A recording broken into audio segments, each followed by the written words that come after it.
नमस्कार, मैं सौरभ दीक्षित और आप देख रहे हैं बिस्तर का खास शो सोना चांदी। सोने और चांदी में लगातार तेजी जारी है। बहुत सारे सवाल निवेशकों के मन में है कि यहाँ से रेट और ऊपर जाएंगे या फिर गिरावट की एक पॉसिबिलिटी भी बनती हुई दिख रही है।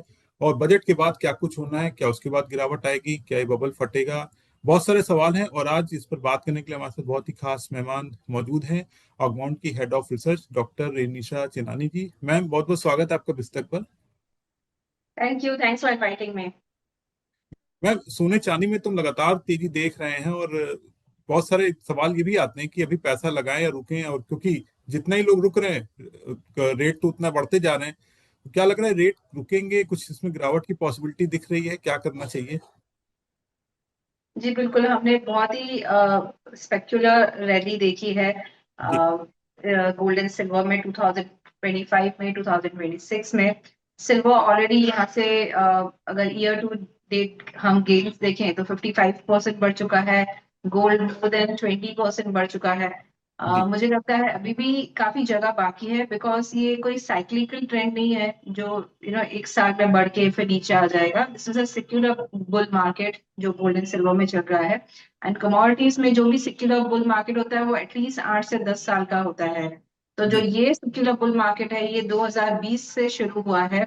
एंड आई थिंक अभी भी यहाँ से 2-3 साल और, जब तक ट्रम्प पावर में है, जब तक अनसर्टेनिटी है मार्केट में, तब तक ये बुल रन कंटिन्यू रहेगा। अभी भी यहाँ से काफी ऊपर जा सकती है प्राइजेस। गोल्ड मुझे लग रहा है अभी भी यहाँ से डबल हो सकता है नेक्स्ट 3 सालों में। जी। सिल्वर यहाँ से डबल या यहाँ से 2.5 गुना भी हो सकता है इन आगे वाले 2-3 सालों में। तो लॉन्ग टर्म अभी भी पॉजिटिव है। शॉर्ट टर्म में यस, काफी बड़ा एक रन अप आ चुका है, तो थोड़े बहुत प्रॉफिट बुकिंग रिट्रेसमेंट एक्सपेक्ट कर सकते हैं। मैम, बजट को लेके भी काफी बातें थी, बजट आने वाला है। और क्या बजट के बाद सोने चांदी के रेट कुछ कम हो सकते हैं? क्योंकि पिछली बार अगर हम देखें तो थोड़ा सा जो है इम्पोर्ट ड्यूटी सरकार ने कम की थी। क्या इस बार ऐसी कुछ उम्मीद है बजट में कि इम्पोर्ट ड्यूटी कम होगी, कुछ रेट में गिरावट लग रही है?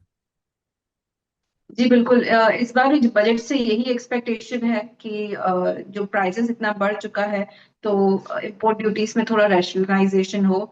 6% जो ड्यूटी है वो घट के 4% हो जाए, ये मार्केट एक्सपेक्ट कर रहा है। एंड दूसरा एक्सपेक्टेशन है कि गोल्ड मॉनेटाइजेशन स्कीम है उसे थोड़ा रिवाइव किया जाए, या फिर जो हमारे एक्सपोर्ट्स होते हैं गोल्ड के उस पर कुछ रैशनलाइजेशन हो, कुछ इंसेंटिव्स मिले। ये मेन 2-3 एक्सपेक्टेशन है बजट से। प्राइजेस नीचे आएंगी कि नहीं, इट ऑल डिपेंड्स अगर इम्पोर्ट ड्यूटी घटती है कि नहीं।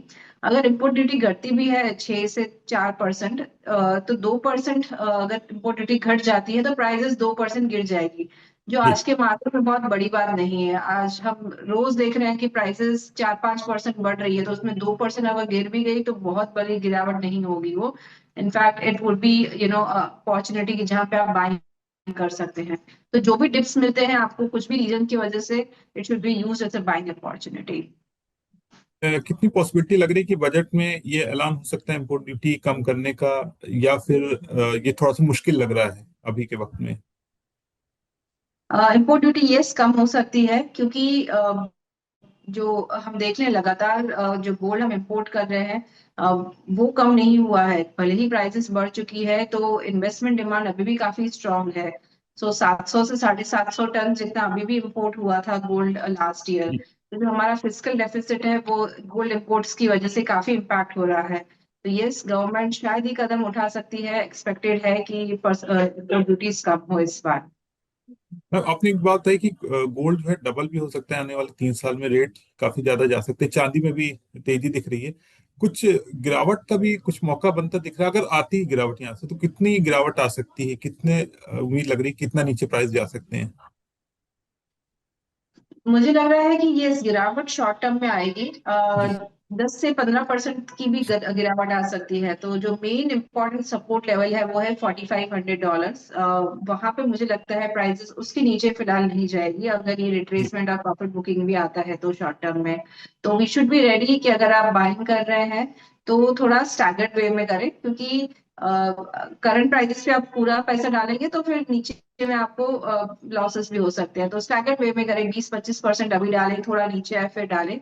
जी। ये रैली कंटिन्यू रहेगी लॉन्ग टर्म में, बिकॉज जो अनसर्टेनिटीज इस बार बन रही है, मैंने जैसे बताया ये एक सेक्युलर बुल मार्केट बन चुका है। जी जो मार्केट में जियोपॉलिटिकल अनसर्टेनिटीज है, ये कभी भी पहले नहीं हुई है। एक तरफ से हम देख रहे हैं कि रशिया यूक्रेन की जो डील होने वाली थी पिछले हफ्ते, वो नहीं हुई।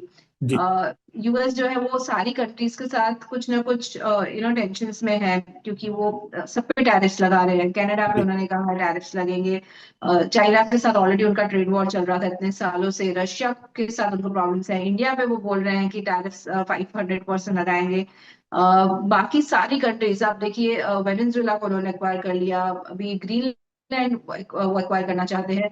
तो राउंड द वर्ल्ड सब कंट्रीज के साथ यूएस के टेंशंस बने हुए हैं। तो ऐसी सिचुएशन में एक हार्ड एसेट है जो आउट परफॉर्म कर सकता है। एंड जिस तरह से सेंट्रल बैंक डी डॉलराइजेशन की तरफ मूव आउट हो रही है, डॉलर को निकाल के गोल्ड अपने रिजर्व्स में डाल रही है, तो आई थिंक ये लॉन्ग टर्म ट्रेंड है, ये जल्दी खत्म नहीं होगा। तो जब तक ट्रम्प पावर में है नेक्स्ट 3 साल, मुझे लगता है ये अनसर्टेनिटीज बनी रहेगी। इसी तरह हम देखेंगे सेंट्रल बैंक्स भी कंटिन्यू करते रहेंगे बाइंग। तो इसीलिए मुझे लग रहा है कि प्राइसेस यहाँ से काफी जगह बाकी है अपसाइड मोमेंटम दिखाने के लिए। एंड अब पिछले बुल मार्केट्स में कंपेयर करें तो गोल्ड 10 गुना 20 गुना भी बढ़ चुका है। तो इस बार का जो गोल्ड है 1500 से, ये रैली $1500 से स्टार्ट हुई थी 2020 में। तो अभी हम देखें करंट प्राइसेस पे तो सिर्फ 4 गुना बढ़ा है। तो अभी भी यहाँ से जगह है कि ये डबल हो सकता है। तो ये रीजंस है जिसकी वजह से मैं कहूंगी कि अभी भी यहाँ से काफी जगह बाकी है। This rally has more steam to go higher. It can go higher to $10,000 also in next 3 years। ये काफी लॉन्ग टर्म है। तो आप जो भी नजरिया रखें, लॉन्ग टर्म होराइजन का रखें, स्टैगर्ड वे में बाय करें, तो फिर आपके अच्छे पैसे बनेंगे। मैम, ये कह सकते हैं अगर अभी हम गोल्ड सिल्वर का चार्ट देखें तो प्राइस एकदम रॉकेट की रफ्तार से ऊपर जाते ही दिख रहे हैं, तो ये कह सकते हैं शॉर्ट टर्म अगर गिरावट आती, थोड़ा सा गिरावट आएगी, एक बबल जो है जो बना हुआ है तेजी का, ये फटेगा, फिर उसके बाद एक हम और एक बड़ी रैली देखेंगे, क्या कुछ ऐसा चार्ट में दिखेगा? जी बिल्कुल, टेक्निकली देखें तो प्राइसेस ओवरबॉट जोन में है काफी टाइम से। पिछले 1 महीने से प्राइसेस ओवरबॉट जोन में है। अगर आप पिछले ट्रेंड्स में देखें तो जब भी प्राइस ओवरबॉट होती है तो हम करेक्शन जरूर देखते हैं। बट अब जिस तरह से लगातार एक के बाद नए न्यूज फंडामेंटल ट्रिगर्स आ रहे हैं जो प्राइसेस को सपोर्ट कर रहे हैं, तो ये नहीं लग रहा है कि ये बबल है जो बर्स्ट हो जाएगा। इट इज जस्ट कि थोड़ा प्राइसेस बढ़ी है तो प्रॉफिट बुकिंग आएगी, रिट्रेसमेंट आएगी। वो दिख रहा है चार्ट्स में कि जैसे गोल्ड में मुझे लग रहा है 10-15% का करेक्शन आ सकता है, सिल्वर में भी लग रहा है 15-20% का करेक्शन लग रहा है। तो वो जब करेक्शन आएगा तब आपको एंटर होना है। फिलहाल आपको आज भी अगर एंट्री करनी है तो कर सकते हैं, बट पूरा जी पैसा नहीं डालें। स्टैगर्ड वेव में 20-25% आज डालें, थोड़ा करेक्शन आए तो फिर बाकी का डालें। एंड जैसे मैंने बताया गोल्ड बुलिश है, वैसे सिल्वर की भी काफी डिमांड स्ट्रांग है फंडामेंटली। एक ये स्ट्रक्चरल डेफिसिट में है पिछले 6 सालों से। तो ये जो उसके फंडामेंटल्स काफी स्ट्रांग है। उसके बाद जो डीलोकेशन हुआ था सिल्वर के स्टॉक्स का, बिकॉज टैरिफ्स लगने वाले थे। तो काफी मार्केट में सप्लाई टाइटनेस है, डेफिसिट है, प्रॉब्लम्स चल रहे हैं, जिसकी वजह से हम देख रहे हैं डिमांड भी काफी स्ट्रांग है। तो ये सारे फैक्टर्स को देखते हुए लगता है कि लॉन्ग टर्म अभी भी काफी बुलिश है gold and silver both. Silver एक हायर बीटा कमोडिटी है, तो मुझे लग रहा है सिल्वर इनफैक्ट और भी आउट परफॉर्म कर सकता है। इस जी। साल मुझे लग रहा है सिल्वर $150 तक के लेवल्स भी टच कर सकता है। एंड नेक्स्ट 3 इयर्स में मैं एक्सपेक्ट कर रही हूँ $250 के भी लेवल्स आ सकते हैं। तो ग्रेजुअली ये लॉन्ग टर्म बुलिश है, पर थोड़ा करेक्शन आएगा। $100 काफी इंपॉर्टेंट सपोर्ट है। प्राइसेस गिरती भी है तो $100 तक का करेक्शन देख सकते हैं, तो वो लेवल्स के आसपास फिर से बाइंग की जा सकती है। अब तो है कि आगे बढ़ने का तो एक बड़ा स्पेस दिख रहा है और प्राइस तेजी से बढ़ भी रहे हैं। ये सवाल बार बार आता है कि अगर किसी को पैसा लगाना है, निवेश करना है, तो अभी सही मौका है या थोड़ा सा इंतजार करें, अगर मुनाफा वसूली होती है, कुछ करेक्शन आता है, वहां पे पैसा लगाना बेटर रहेगा? जैसे मैंने पहले भी कहा कि करंट प्राइसेस पे पूरा आप लमसम अमाउंट मत इन्वेस्ट कीजिए। वैसे तो सबसे बेस्ट तरीका होता है आप एसआईपी कीजिए, हर महीने थोड़ा थोड़ा इन्वेस्ट करते रहिए, या हर हफ्ते की भी आप एसआईपी कर सकते हैं। हमारे पास आजकल कई ऑप्शंस अवेलेबल है। गोल्ड ईटीएफ है, सिल्वर ईटीएफ है, डिजिटल गोल्ड है, डिजिटल सिल्वर है, इन सब में आप एसआईपी कीजिए। हर हफ्ते हफ्ते आप बाइंग कीजिए या महीने महीने कीजिए, जैसे आपको ठीक लगता हो। अगर आपको एसआईपी नहीं करनी है, लमसम बाइंग करनी है, आपके पास सेविंग्स है, तो 25% करंट प्राइसेस पे आप इन्वेस्ट कीजिए। बाकी करेक्शन आता है 5-10% का, तो फिर और कीजिए। तो वो भी एक स्टैगर्ड वे में कीजिए, हर थोड़े थोड़े दिनों के बाद कीजिए। करंट प्राइसेस पे पूरा पैसा लगाना एडवाइजेबल नहीं है। मौसलों का ये भी कहना है कि ग्लोबल टेंशन पहले भी रही है, इस तरीके के मौके रहे, लेकिन जो इस समय तेजी दिख रही है, तो क्या ये कह सकते हैं ग्लोबल टेंशन की वजह से, या इसके पीछे कोई और एक बड़ी वजह है जो इतनी तेजी हम देख रहे हैं सोने चांदी में? जी, इसमें ऐसा हुआ है कि फंडामेंटल्स सारे के सारे एक साथ पॉजिटिव हो चुके हैं गोल्ड एंड सिल्वर में। एक तरफ से जैसे सिल्वर की बात करें तो सप्लाई की टाइटनेस तो है ही, काफी सालों से है, बट अभी जो जी रिलोकेशन हुआ था स्टॉक्स का, उसकी वजह से और मार्केट में फिजिकल टाइटनेस आ चुकी थी। तो सप्लाई प्रॉब्लम्स है ही, और फिर आगे हम देख रहे हैं कि डिमांड भी बढ़ चुकी है। जैसे सिल्वर में आप देखें तो सोलर एनर्जी की डिमांड, ईवी की डिमांड, या फिर एआई डेटा सेंटर्स, ये जो सिल्वर यूज कर रहे हैं लगातार हर साल इनकी कैपेसिटीज डबल हो रही है। तो डिमांड भी इतनी स्ट्रांग है, तो फिर कहाँ जाएगा prices? Obviously it has to go one way up. तो लगातार फैक्टर्स एक वन बाय वन आते ही जा रहे हैं जो प्राइसेस में हमें देख रहे हैं कि सपोर्ट कर रहे हैं। एंड जिस तरह से चाइना ने अभी एक्सपोर्ट पे रेस्ट्रिक्शंस लगाए सिल्वर पर, तो एक ये और फैक्टर था कि मार्केट में और टाइटनेस आ चुकी है। तो काफी प्रीमियम्स बढ़ गए हैं। अब शंघाई में देखिए, चाइना में शंघाई में देखिए, या फिर लंदन मार्केट में देखिए, हर जगह आप देखेंगे अलग अलग प्राइसेस ट्रेड हो रही है सिल्वर की, जहां पे जो उसके फंडामेंटल्स है, डिमांड सप्लाई सिचुएशन है, उस हिसाब से हो रही है। इनफैक्ट इंडिया में भी हम देखें तो हम, हाँ, इंडियन प्राइसेस जो सिल्वर की है वो प्रीमियम पर है कंपेयर टू कॉमेक्स प्राइसेस। तो जी। बहुत ही टाइटनेस है मार्केट में, इस वजह से फंडामेंटल स्ट्रांग है। ऐसी सिचुएशन कभी नहीं देखी गई है हिस्टोरिकली। तो शायद हम देख रहे हैं कि इस तरह का रहना पा रहा है। अब इस साल 2026 में क्या लग रहा है कि कहाँ तक गोल्ड और सिल्वर के रेट जा सकते हैं, जब दिसंबर में हम देखेंगे कहाँ तक पहुंच चुके होंगे? इस साल जो एक और फैक्टर है जो प्राइसेस को सपोर्ट करेगा वो है इंटरेस्ट रेट कट्स। जो एक्सपेक्टेड थे कि दो रेट कट्स आएंगे, बट कल ही हमने ट्रम्प से ये स्टेटमेंट आते हुए देखा कि वो नए फेड के चेयरमैन को चुनेंगे, एंड ज्यादा रेट कट्स एक्सपेक्ट हो सकते हैं। तो शायद 3 से 4 रेट कट्स आए। वो चाहते हैं कि लो इंटरेस्ट रेट सिनारियो रहे।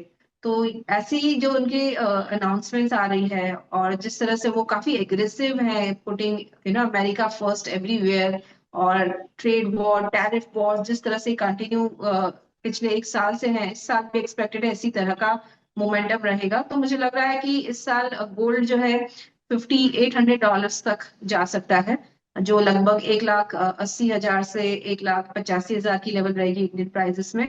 सिल्वर मुझे लग रहा है $150 तक जा सकता है, जो इंडियन प्राइसेस में लगभग 4.5 लाख के आसपास से 4,80,000 तक की लेवल रहेगी, depending on the USD INR equation. तो अभी भी यहाँ से काफी मोमेंटम बाकी है। अभी भी मैं एक्सपेक्ट कर रही हूँ यहाँ से 30 to 35% और प्राइसेस बढ़ सकती है। So that's what I am saying कि अभी भी रैली खत्म नहीं हुई है। जी। This should be used as a buying opportunity. हम जिस तरह से चांदी पर एक्शन लिया है, चाइना ने रिस्ट्रिक्शन लगा दिए हैं, और काफी यूज भी हो रहा है चांदी का, बहुत सारी डिमांड तो बढ़ती जा रही चांदी की।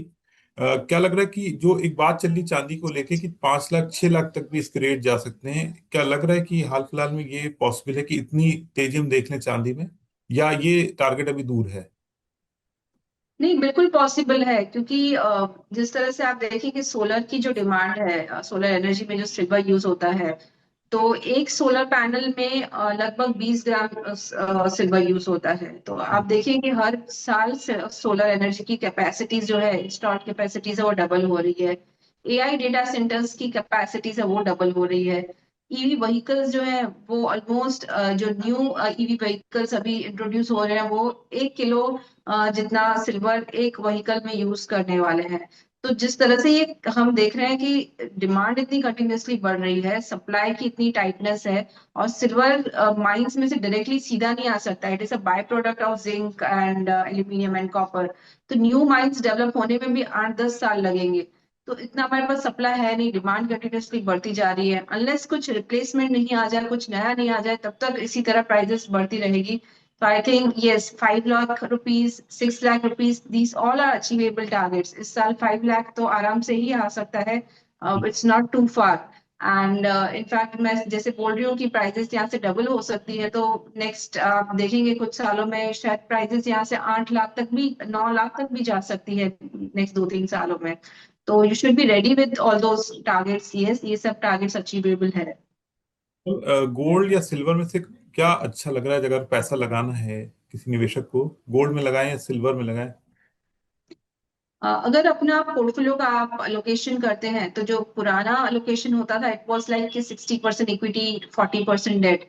बट अभी जो न्यू एलोकेशन है उसमें आप देखेंगे तो इट इज 60-20-20। आप 60% इक्विटी में डालें, 40% की जगह पर 20% डेट में डालें एंड 20% गोल्ड सिल्वर में डालें। एंड मैं हमेशा ये एडवाइस करती हूँ कि आप दोनों में गोल्ड सिल्वर में इक्वली डाल सकते हैं, 10% इन गोल्ड 10% इन सिल्वर। तो आपके रिस्क एडजस्टेड रिटर्न्स जो है वो काफी अच्छे बनेंगे। गोल्ड आपको एक सिक्योरिटी देगा, it's a long term asset and volatility इतनी ज्यादा नहीं है। सिल्वर आपको अच्छे गेन्स भी देगा, दोनों में आपको अच्छे ओवरऑल रिटर्न्स मिलेंगे। तो 20% अपने पोर्टफोलियो का गोल्ड एंड सिल्वर में जरूर डालें, डिवाइडेड इक्वली। तो आपके रिस्क एडजस्टेड रिटर्न्स काफी अच्छे बनेंगे एंड अपना जो होराइजन है लॉन्ग टर्म रखें, एटलीस्ट 3 साल का होराइजन रख के चले, तो यहाँ से भी प्राइसेस आपको डबल होते हुए दिख सकती है। मैम, गोल्ड और सिल्वर पे तो काफी आपने सवाल पूछे, बहुत सारी बात आपसे की है। एक कॉपर पे भी थोड़ा सी बात करना चाहेंगे। कॉपर की भी काफी बातें होने लगी हैं और थोड़ा प्राइस भी बढ़े हैं कॉपर के। तो कॉपर में क्या ऐसा लग रहा है कि भी मौका है पैसा लगाने का? कहीं ऐसा तो नहीं कॉपर में भी हम जिस तरह चांदी में आज तेजी देख रहे हैं, आने वाले कुछ सालों में कॉपर में इस तरीके की बड़ी तेजी हम देखने को मिले? इस ओवरऑल जो बेस मेटल्स हैं उसमें हम एक्चुअली देख रहे हैं कि प्रॉब्लम्स क्रिएट हो रहे हैं, डेफिसिट्स आ रहे हैं। कॉपर के फंडामेंटल्स भी काफी स्ट्रांग है, इन्वेंट्रीज लगातार गिर रही है। तो I think yes, copper is also expected to become next silver, ऐसा बोला जा रहा है। बट आई थिंक इतना ज्यादा बुलिश नहीं हूँ मैं कॉपर पे जितना मैं सिल्वर पे बुलिश हूँ। मुझे लग रहा है कि अभी भी इस copper prices can also go up from here, 70% 80% from here in next 2-3 years। पर ज्यादा मेटल जिसकी ज्यादा डिमांड है अभी, that is silver. So if I have to compare दोनों में से क्या लेना पसंद करूंगी, तो I would definitely go for silver. Ma'am, जो पैसा लगाना चाहते हैं निवेशक, गोल्ड सिल्वर हो या कॉपर हो, कौन सी बातें जिनका ध्यान रखना चाहिए अगर पैसा लगा रहे हैं तो? जो करंट मार्केट की वॉलेटिलिटी है इसमें सबसे ज्यादा जो हमें ध्यान रखना चाहिए वो है रिस्क मैनेजमेंट का। जी। जैसे ट्रेडर्स हैं जो इंट्राडे पोजीशंस बनाते हैं, तो उनके लिए भी आजकल काफी रिस्की हो चुका है। एक दिन में हम देख रहे हैं कि 10-10% की भी मूवमेंट आ रही है प्राइसेस में। तो मार्क टू मार्क मार्जिन्स काफी ट्रिगर हो रहे हैं एंड इसी वजह से भी हम देख रहे हैं कि प्राइसेस में शॉर्ट कवरिंग रैली देखी जा रही है। तो आई वुड से कि अपनी पोजीशंस को ज्यादा लिवरेज मत कीजिए। ये मार्केट काफी वॉलेटाइल हो चुका है, तो it is better to avoid leveraging. It's better कि आप इन्वेस्टमेंट की तरह लें गोल्ड एंड सिल्वर को, ना को स्पेकुलेशन की तरह। एंड इन्वेस्टमेंट का होराइजन भी जो है वो लंबा रखें, 2 से 3 साल। तो आपके अच्छे पैसे बनेंगे। अदरवाइज आप सिर्फ ट्रेडिंग करते रहेंगे तो फिर लाइक कि आप बहुत ही ज्यादा स्पेकुलेशन कर रहे हैं और आपके रिटर्न्स भी नहीं बन रहे हैं। पिछले 1 साल में जिसने भी बाय एंड होल्ड करके रखा है गोल्ड एंड सिल्वर को, उन्होंने ज्यादा कमाया है rather than speculating ups and downs. तो इट्स बेटर कि आप रिस्क मैनेजमेंट कीजिए एंड बाय एंड होल्ड की स्ट्रैटेजी यूज कीजिए। मैम, कोई डिस्क्लेमर रहेगा आपकी तरफ से इस बातचीत का? मैंने जो भी आज इंफॉर्मेशन प्रोवाइड की है this is just for educational purpose. And आपको कुछ भी अपनी पोजीशंस बनानी है तो अपने फाइनेंशियल एडवाइजर की जरूर सलाह लें। एंड एज अ इन्वेस्टमेंट मैं स्पेकुलेशन नहीं करती, एफएनओ में ट्रेड नहीं करती। I am a long term investor in gold and silver ETF, digital gold and digital silver. Thank you. Ma'am, आपसे हमने बहुत सारी बात की, सोना चांदी में क्या तेजी जारी रहेगी कि नहीं, जो बात चल रही थी बबल फटेगा, क्या गिरावट आ सकती है, क्या लेवल्स रहने वाले हैं। और आपने बहुत इजी वे में सबका आंसर दिया, बहुत अच्छे से समझाया। जो हमारे व्यूअर्स हैं उनको भी अच्छे से समझ में आया होगा। आपको हमारी ये बातचीत कैसे लगी डॉक्टर रेनिशा चिनानी साहब? अगर आपका कोई सवाल हो तो पूछिएगा, हम फिर से कनेक्ट करेंगे और आपका सवाल भी लेंगे। मैम, आपने बिस्तक को अपना समय दिया और इतने सारे सवालों के जवाब दिए, बहुत बहुत शुक्रिया मैम आपका। Thank you. Thank you. Thank you.